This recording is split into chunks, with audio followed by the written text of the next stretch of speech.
Hi, I'm Samantha Mask, and this is my review for my discussion post 2 for SE 502 at University of West Alabama Fall 1 semester.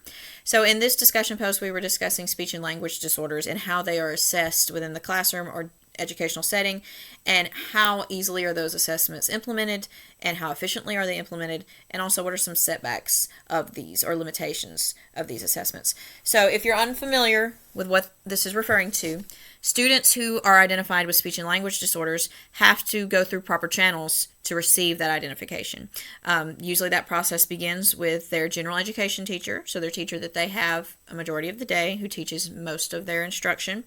They would be the one to observe and pick up on different signs that a student may be struggling. They would then refer the student to a specialist after the appropriate amount of data has been collected to back up the actual credibility of the referral, and then the student would be assessed and evaluated and possibly diagnosed by the speech and language specialist. So again, and as a quote from our textbook says, the inclusion of children with exceptional learning needs in general education classrooms place a greater responsibility on the classroom teacher to identify and teach children with all kinds of disabilities, including those with language difficulties. So in my post, the biggest thing I discussed is the limitation of time. So with a general education teacher, they have so many responsibilities on their plate. They're responsible for all of the students within their classroom with the various needs. Many of the students will not have disabilities, several will, and then also it is their responsibility to possibly identify students who may or may not have been identified with having specific needs. And then on top of that, they have their main job is to, deliver instruction that is appropriate and will get the students to where they need to be for, their standards for the grade level. And again, it's a lot on a general education teacher's plate.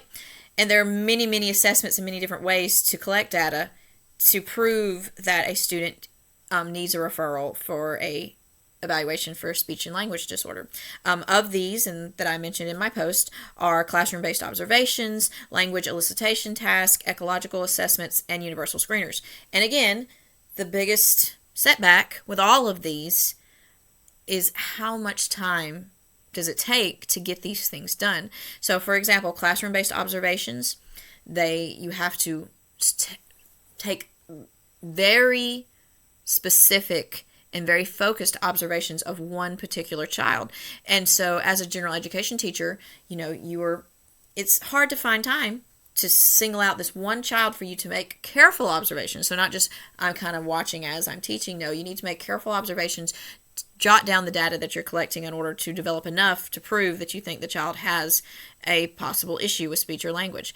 And then they did create something called observational checklists, which is just like a pre-made list of things to look for as you observe, which can help speed up the process. But again, it's very hard to find time to be able to carefully observe one child while also not singling them out where the other students can notice that something is going on. And then more things you can do. Obviously, observations don't always warrant enough data. So then there's things such as language elicitation tasks, which are even more individualized and time-consuming. So the general education teacher would have to take a child and put them in situations where they would be able to express or show the specific weaknesses that the teacher is suspecting in their language or speech development.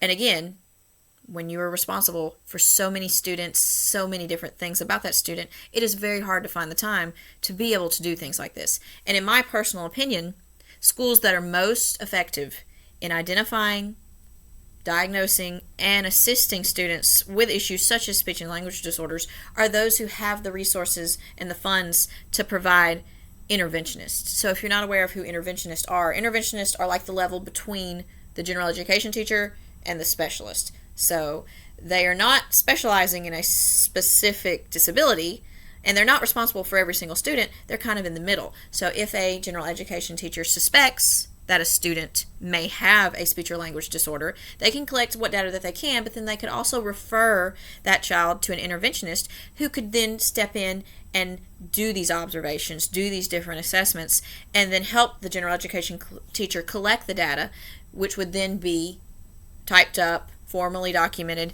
in order to refer the child to a specialist who could then take over the process.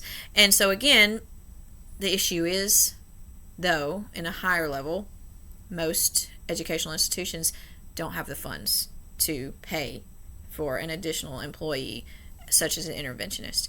And so that puts a lot of responsibilities back on the general education teacher, who sadly is going to have a hard time finding the time to effectively do these things, to properly help identify and help these students who have specific needs.